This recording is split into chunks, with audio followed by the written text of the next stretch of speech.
fisika seharusnya bisa masuk ke PKMGT ini. Dalam ilmu fisika, teori maupun bukan hanya teori maupun keterbaruan kajian maupun keterbaruan riset yang bisa dituliskan menjadi sebuah, kayak contohnya kita menggagas untuk menambang luar angkasa. Nah, itu juga bisa kita tuliskan, atau kita mau menambang meteor yang namanya gimana. Nah, itu bisa dituliskan, diimajinasikan, namun tetap pakai landasan teoritisnya, landasan keilmuannya. Nah, kita sebagai fisika bisa dikatakan sebagai mother of science, ibu dari segala ilmu pengetahuan, punya kapasitas untuk mengkaji dan juga menggagas sebuah gagasan besar dan gagasan tertulis dari PKMGT ini. Kita tuliskan, kita ikutkan PKM, jadilah PKMGT. Nah, dan dari seleksi proposal, kalau dalam PKMGT itu tidak ada tapi seleksi proposalnya itu akan dipilih 20-an yang terbaik untuk berlaga di PIMNAS. Itu PKMGT. GFK, kalau PKM GFK itu gagasan. Nah, dalam PKM GFK ini kebanyakan visualisasinya. Visualisasi kayak buat video. Nah, kita kan punya gagasan tertulis nih. Nah, dalam GFK itu biasanya tidak hanya gagasan tertulisnya saja, tapi ada gagasan visualnya atau penggambarannya. Nah, yang dituntut dalam GFK ini adalah penggambarannya. Lalu ada PKM AI, PKM artikel ilmiah. Nah, biasanya hasil-hasil riset itu bisa diikutkan PKM AI. Kalau PKM AI itu tidak ada PIMNAS, namun adanya pendanaan. Jadi PKM AI itu biasanya dapat insentif 3-5 juta per setiap judul proposal. Namun untuk PKM AI ini tidak ikut PIMNAS. Ketinggalan satu ya. Nah, yang satu terakhir ini adalah PKM PM atau pengabdian masyarakat. Fisika bisa masuk ke masyarakat, membuat PKM nanti adalah mitra-mitra organisasi kemasyarakat yang non produktif atau non profit. Kalau profit kan ada PT, CV, kemudian kegiatan usaha dan lain sebagainya, kan itu organisasi profit. Namun untuk yang non profit adalah kayak LSM, kemudian kayak yayasan yang tidak mencari untung. Disitulah bisa bermain di pengabdian masyarakat. Saya kira untuk pengabdian masyarakat itu sangat terbuka sekali, teman-teman fisika juga bisa melakukannya. Lebih bagus ketika kita membawa sebuah gagasannya adalah berdasarkan keilmuan kita masing-masing.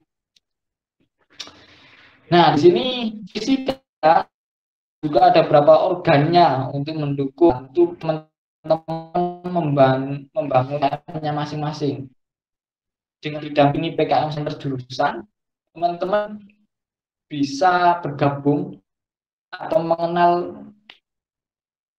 KBK maupun penjurusan spesifik di bidang jurusan fisika.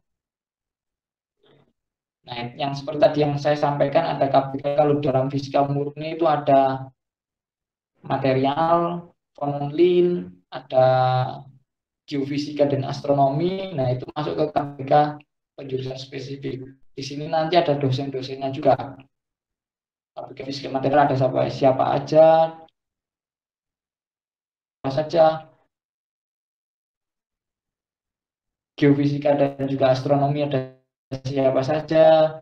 Nah, telusuri dan juga perdalam di sana. Lain dari dari dosen. KBK ini kan berkaitan sekali dosen maupun kelompok penelitian dari dosen.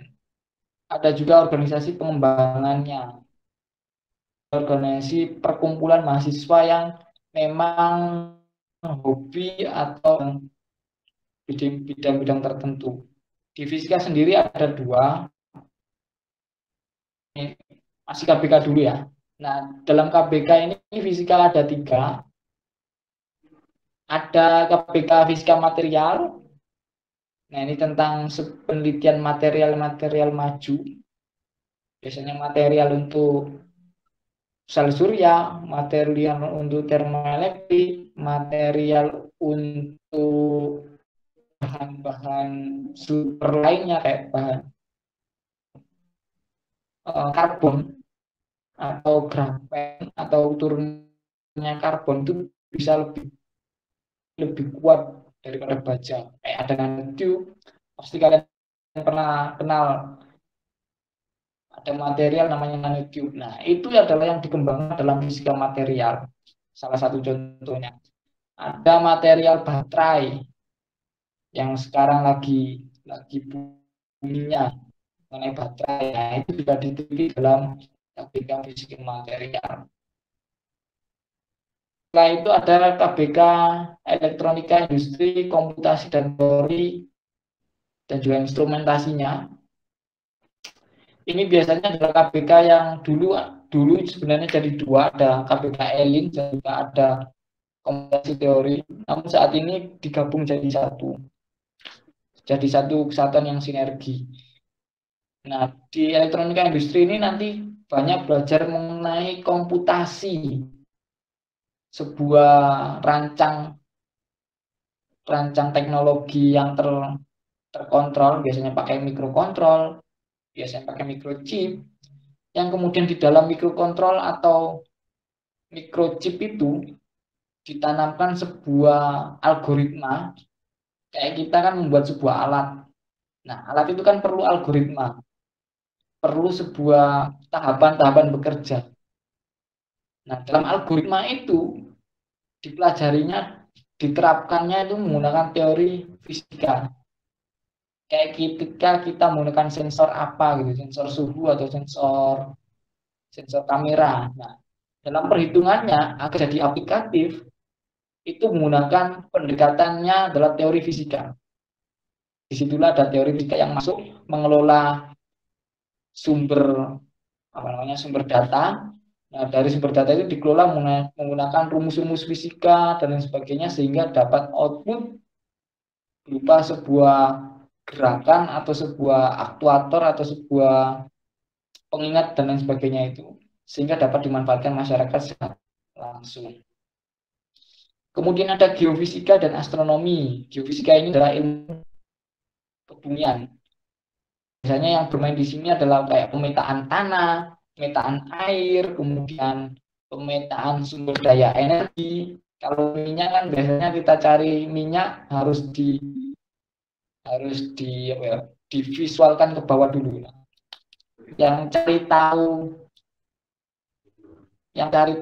minyak itu biasanya adalah orang-orang geofisika ini yang ada di dalam tanah itu apa isinya. Orang-orang geofisika ini yang bermain di sana. Kalau tadi di dalam tanah, sekarang agak ke atasnya. Ada atmosfer, ada luar angkasa, dan seterusnya itu ilmu astronomi, ilmu perbintangan. Ilmu nggak hanya perbintangan sih, tapi juga ilmu atmosfer juga di astronomi. Nah, dalam geofisika dan astronomi ini diharapkan nanti outputnya juga mengarah ke PKM RE maupun PKM-KC. Kalau PKM-KC kan harus membuat sebuah instrumen kayak instrumen pemetaan atau instrumen untuk pengambilan data mengenai geofisika dan astronomi. Itu ada beberapa KBK yang bisa kalian manfaatkan untuk mensupport ide-ide kalian. Karena di dalam KBK ini tajam dan luas untuk kalian pelajari sehingga dapat diterapkan di PKM, di ide-ide kalian PKM Bimnasnya. Nah, selain KBK, Oh ini KBK material dulu ya. Nah KBK material ini ada beberapa dosen yang expert, kayak di MD Production itu ada Prof. Markus dan kawan-kawan, itu meneliti tentang energi baru terbarukan kayak baterainya, kemudian solar panel, solar cell, material termoelektrik, superkonduktor. Nah itu biasanya dimasuk di kelompok penelitiannya dari Prof. Markus. Kemudian ada NM, biasanya Pak Nandang. Pak Nandang ini juga meneliti tentang energi baru terbarukan. Pak Sunaryono dengan timnya SN. Nah, Pak Sunaryono ini fokus penelitiannya ada di material ferro.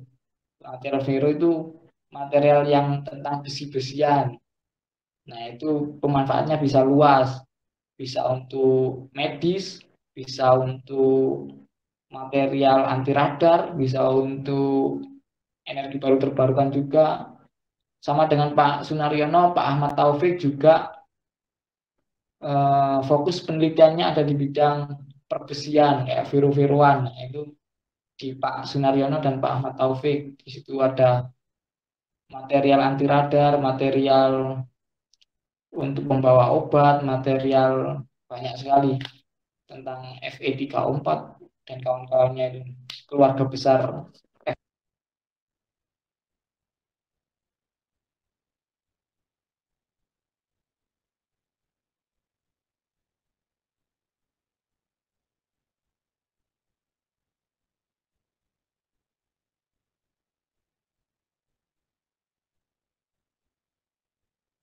FS. Oke, mohon maaf ya. Cut out. Oke, dan kemudian untuk fisika medis ada kelompok penelitiannya Bu Hartati dan Pak Yudi. Ini biasanya tentang medis kayak obat, kemudian membawa obat, kemudian untuk peranca itu biasanya scaffold. Biasanya yang ketika ada kerusakan tulang diobatinya pakai apa? Nah, dalam fisika medis ini di timnya Pak Robi Kurniawan. Nah, Pak Robi ini tentang biasanya sensor, sensi, material yang peka dengan cahaya, material yang oksigen atau peka terhadap yang lainnya sehingga bisa material untuk sensor. Ada beberapa organisasi mahasiswa untuk pengembangannya. Jadi teman-teman yang memiliki minat di bidang material itu bisa masuk ke Material Science Club atau MSC. Nah, teman-teman yang punya apa ya, keinginan atau ketertarikan di bidang itu bisa masuk ke MSC. Kemudian teman-teman yang punya ketertarikan di bidang fononlin, elektronika industri maupun geofisika dan astronomi bisa masuk ke research center. Nah, di sini ini akan dibahas atau biasanya fokusnya bidangnya adalah otomatisasi elektronika maupun sistem yang berhubungan dengan robot-robot itulah pokoknya. Nah, ini banyak banyak banyak berkaitan dengan PKMKC maupun PI, itu banyak berkaitan di USRC ini. Oke, sekian dulu pengantarnya, penjelasannya. Besok akan dilanjut lagi. Apakah ada pertanyaan sementara ini?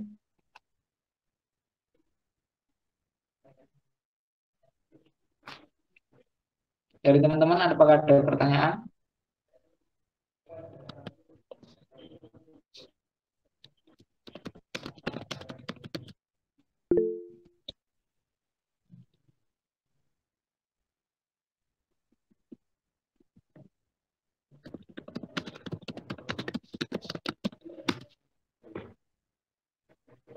Apakah ada pertanyaan dari teman-teman?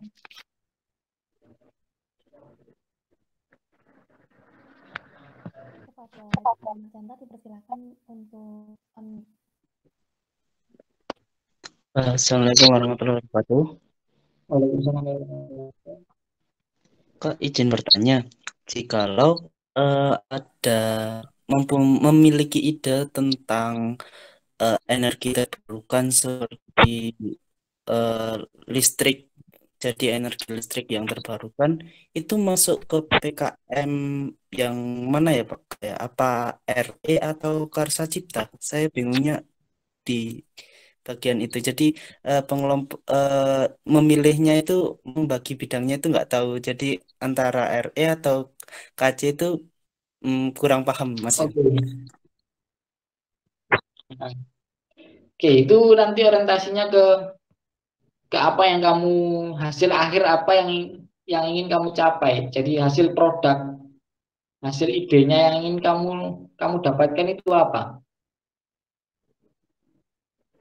Sebuah alatkah atau sebuah penelitian mengenai mungkin itu adalah material baru atau metode baru untuk membuat listrik. Apa tujuan tujuan akhirnya di situ?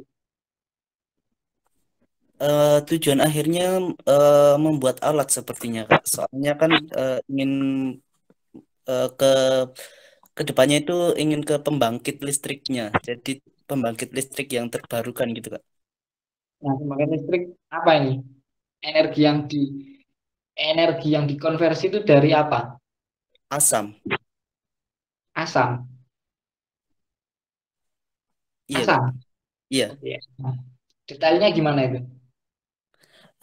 Jadi kan kemarin itu waktu kepikiran kok ada muncul ide apa ya? Kan teman-teman itu buatnya dari buah saja. Asamnya dari buah belimbing wuluh itu menghasilkan eh, menghasilkan suatu listrik gitu loh Kak. Jadi dari situ saya eh, ber muncul ide untuk membuat suatu suatu karya pembangkit listrik tenaga asam eh, dari hal kecil dari buah tersebut. Oke. Kalau seperti itu, tapi ketika diterapkan itu bisa dirupakan alat kan ya berarti. Iya, bisa Kak. Implementasi. Nah, itu masuk PKMKC juga bisa. Nanti yang alatnya, alat pemanennya seperti apa. Kalau kamu masuk PKMRE dengan ide yang seperti itu, pendekatan keilmiannya itu masih kurang. Karena di dalam PKMRE yang diteliti itu tidak hanya sekedar kemudian kamu bikin alat jadi bukan. Tapi dalam PKMRE itu harus ada variabel penelitiannya. Variabel penelitiannya apa yang akan dimodifikasi. Nah, itu ketika kamu bikin sebuah alat, sebuah ide itu harus dalam PKMRE itu harus mengkaji itu. Kira-kira variabel penelitiannya apa sih? Yang kalian teliti apa sih? Kalau dalam PKMRE tidak boleh kalian menelitinya itu secara general. Jadi harus ada variabel spesifiknya. Jangan terlalu banyak variabel yang dimodifikasi. Karena hasilnya apa ketika banyak variabel? Hasilnya kemungkinan bias itu lebih banyak. Yang kamu teliti adalah variabelnya adalah secara spesifik satu, itu hasil penelitiannya itu jauh lebih fokus dan tajam. Nah, kalau semisal yang tujuan utamamu adalah membuat sebuah alat yang bisa menghasilkan listrik, itu tadi bisa kalian ikutkan di PKMKC. Nah, nanti rupanya wujudnya adalah sebuah peralatan yang bisa memanen energi itu tadi. Jadi yang kalian fokuskan di situ bukan tapi di alat bentuk alatnya bagaimana sehingga bisa asam itu masuk kemudian jadi energi kayak gitu. Kalau semisalnya penelitiannya itu ke asamnya, meneliti asamnya itu supaya bisa menghasilkan listrik berapa, itu ke RE-nya ya Kak ya? Ya, itu baru ke RE-nya. Nanti kalian harus membedah asamnya itu yang berperan asam apa. Asam kan banyak. Peran asam apa? Nah, biasanya ada elektrodanya. Elektroda apa? Nah, harus spesifik nanti kalau RE. Oke. Jangan, jangan secara general kayak gitu. Harus spesifik RE. Kalau misal alat secara general, bisa masuk ke C. Oke.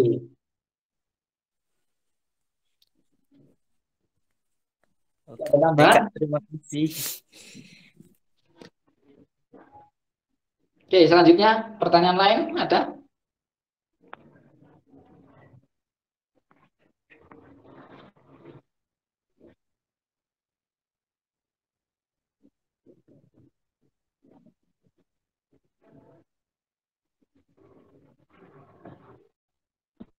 Ada pertanyaan lain? Kalau tidak ada, saya akan kembali ke moderator ini. Sebenarnya dikasih waktu 1,5 jam ini, sampai 14.30 ya kayaknya. Ya, sampai 14.30.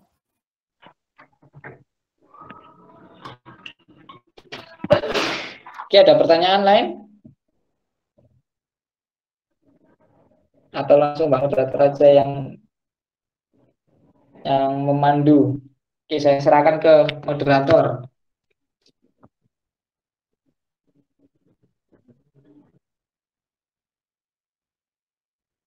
Baik, Kak, terima kasih atas penjelasannya. Bagi teman-teman yang bertanya, silahkan mengaktifkan fitur raise hand-nya atau menuliskan pertanyaannya di kolom chat ya. Oh ya, Kak, tadi ada titipan pertanyaan. Ini nanti membentuk timnya itu gimana ya, Kak? Oke, saudara bebas membentuk tim. Yang di sini ada perwakilan tim juga nggak apa-apa. Jadi nggak harus ikut semuanya dalam forum coaching ini nanti. Bisa perwakilan. Timnya nggak harus dengan sesama yang ada di forum. Jadi teman-teman boleh mengajak temannya atau kakak tingkatnya atau adik tingkatnya yang selain hadir di sini, yang tidak hadir di sini diajak juga nggak apa-apa. Kalian bisa membentuk tim terserah, pokoknya ada tim sesuai dengan PKM. Aturannya PKM kan maksimal 5, minimal 3, maksimal 5. Nah, teman-teman silakan membuat tim, mau mengajak siapa saja boleh,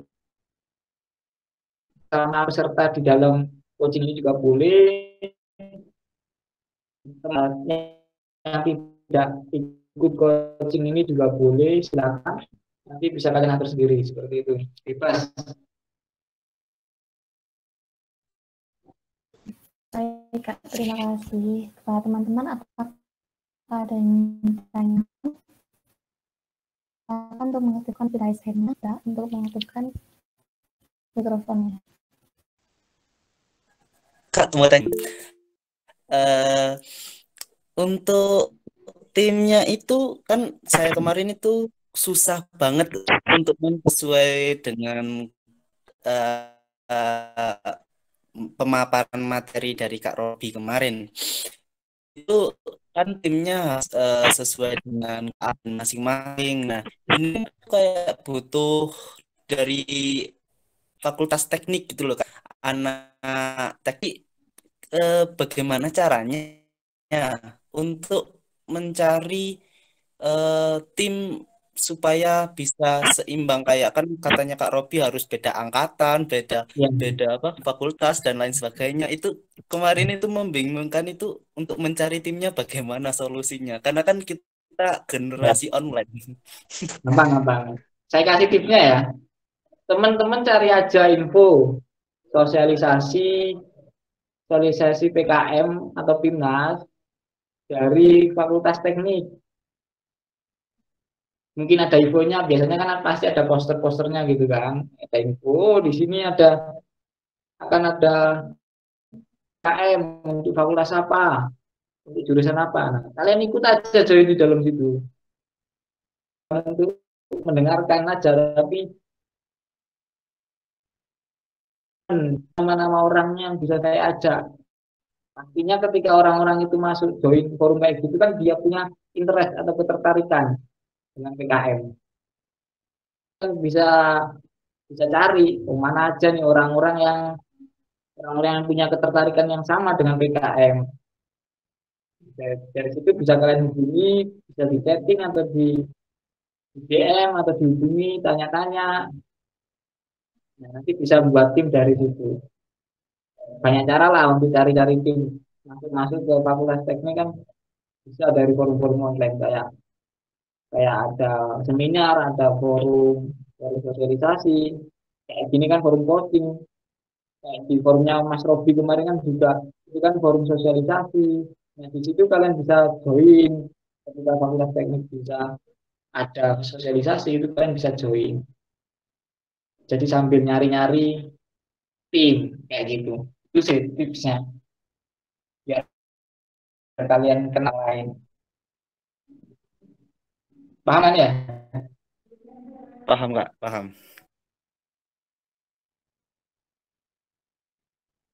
Terima kasih Kak. Atau kalian bisa join kalau fisika itu kan ada organisasi kemahasiswaannya itu tadi kayak USRC atau MSC. Nah, di situ kalian bisa join join keorganisasian itu untuk dapat tim atau bukan tim ya, dapat teman-teman yang memang memiliki interest yang sama. Karena biasanya kalau dari teman kan kalau nggak dari forum ya dari organisasian itu yang paling paling dekat kayak gitu. Paling efektif yang dekat ya kayak gitu. Oke, ngerti ya? Sip lah.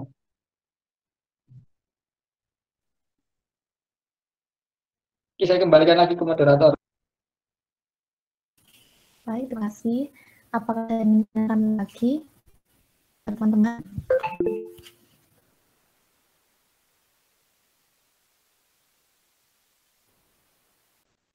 Ya, dipersilakan untuk mengaktifkan mikrofonnya. Halo, apakah suara saya terdengar? Ya, terdengar. Oh ya. Perkenalkan, saya Frelia dari Offering End. Saya ingin bertanya masalah tim. Itu kan kita boleh menjadi seorang ketua tim, tapi seumpama kita mau mengajukan judul lain, kita tidak boleh jadi ketua tim itu loh Kak. Nah, Ya. itu sebaiknya kita membentuk suatu tim lain, tim lagi dengan anggota yang berbeda atau anggota yang sama tapi teman kita yang jadi ketua tim. Seumpama kita punya ide yang lain untuk diajukan ke PKM. Terima kasih. Sebenarnya bisa kalian pakai dengan anggota tim yang sama. Asal yang ketua tim harus dirotasi. Memang ada berapa tim dalam tim nah itu juga kayak gitu. Ya ikut 2 tim, namun ketuanya agak beda. Itu diperbolehkan. Sesuai ketentuannya kan ketua itu nggak boleh rangkap ketua 2 kali. Jadi ketuanya sekali aja. Yang lain jadi yang di tim lainnya jadi anggota. Nah, sama halnya untuk anggota pun, anggota tidak boleh bergabung lebih dari 2 proposal KM. Jadi ketika udah lebih dari 2, itu pasti yang dari anggota ketiga atau keempat, di tim ketiga maupun keempat, nanti di auto, otomatis di del lah. Artinya tanpa seleksi konten, nanti proposalmu yang anggotanya sudah jadi anggota dari 4 tim, itu nanti proposalnya akan auto langsung disingkirkan. Jadi aturan kayak gitu. Jadi amannya jadi ikut di 2 tim aja. Salah satu jadi ketua boleh, atau dua-duanya jadi anggota juga boleh.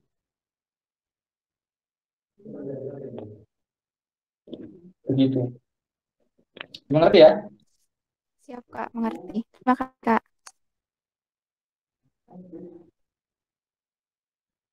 Baik, terima kasih. Apakah ada yang ingin ditanyakan lagi dari teman-teman?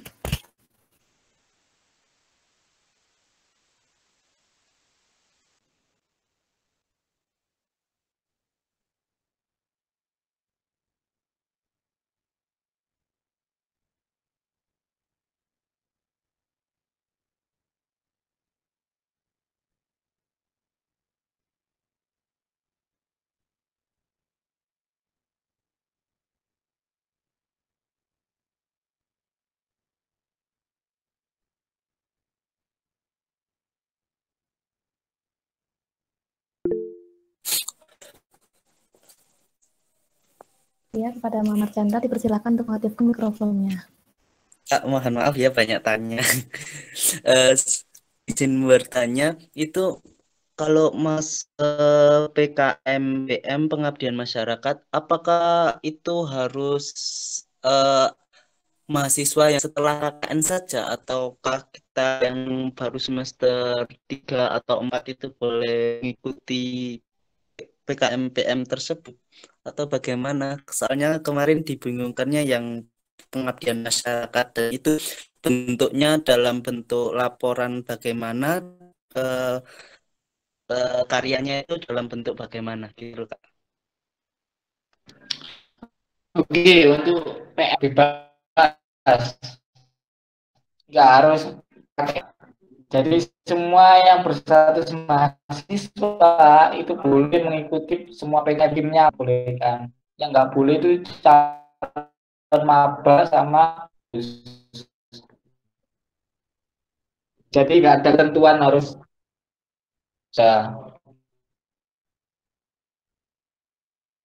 apa yang dilakukan dalam inovasinya dalam PKM ini yang dikedepankan adalah inovasi dan juga kreativitas.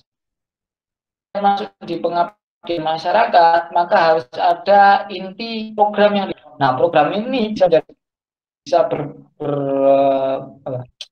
bentuk inovasi lainnya, bisa program pendampingan masyarakat ekonomi dan lain sebagainya itu pokoknya bentuknya adalah program spesifik.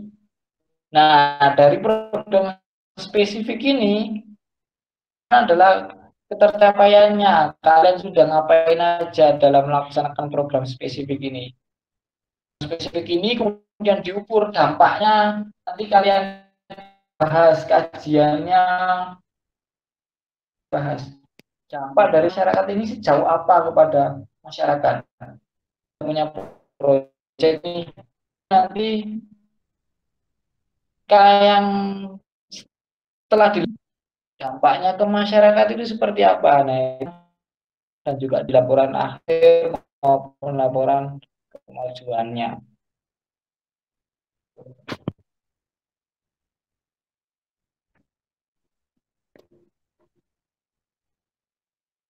Gimana ya? Jadi itu atau kita mengajukan programnya terus kita kita atau bagaimana? Programnya kan kalian punya nih rancangan program, misal kamu punya rancangan program maupun rancangan project yang implementasikan. Nah, nanti yang kalian tulis di proposal. Setelah proposal didanai itu baru kan sesuai rancangan itu. Jelas kan ya? Jelas Kak, terima kasih. Terima kasih. Selanjutnya ada pertanyaan dari Alvina, Kak. Izin bertanya, Kak. Mohon maaf tidak on mic karena di sini masih azan. Jika memiliki dua ide yang masih mengambang, keduanya ataukah di fix satu saja? Terima kasih. Oke, mengambang paling baik ya nggak diambangkan dua-duanya ya. Sehingga ya kami boleh, satu juga boleh. Nah, yang bisa spesifik tajam gitu. kan biasanya masih ragu-ragu ideku ini terbaru. Nah, kaji terlebih dahulu keterbaruan dan juga ketajamannya. Hanya dari PKM, tantangannya PKM ya bagaimana caranya menyampaikan tidak mengambang, tapi secara spesifik dan tajam, bisa menyelesaikan problem maupun bisa diterima oleh masyarakat, kayak gitu.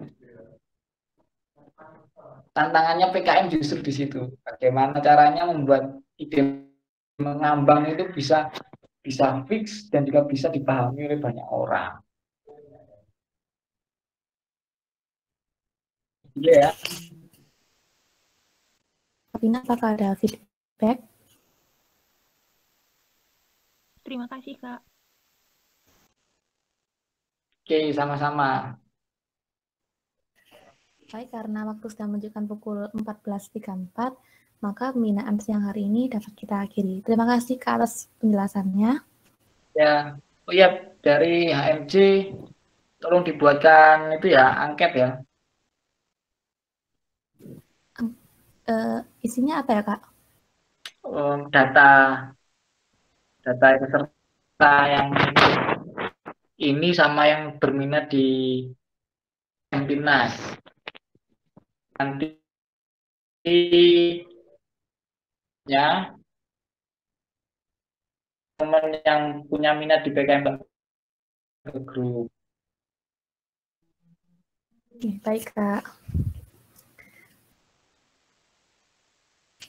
Sebelum mengakhiri pembinaan dengan doa masing-masing.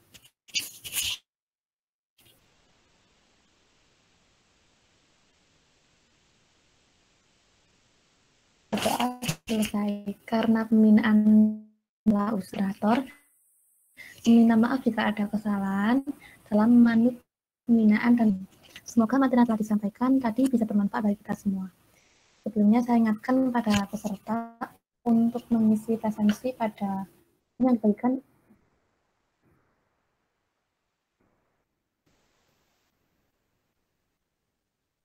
Saya akhiri. Wassalamualaikum warahmatullahi wabarakatuh.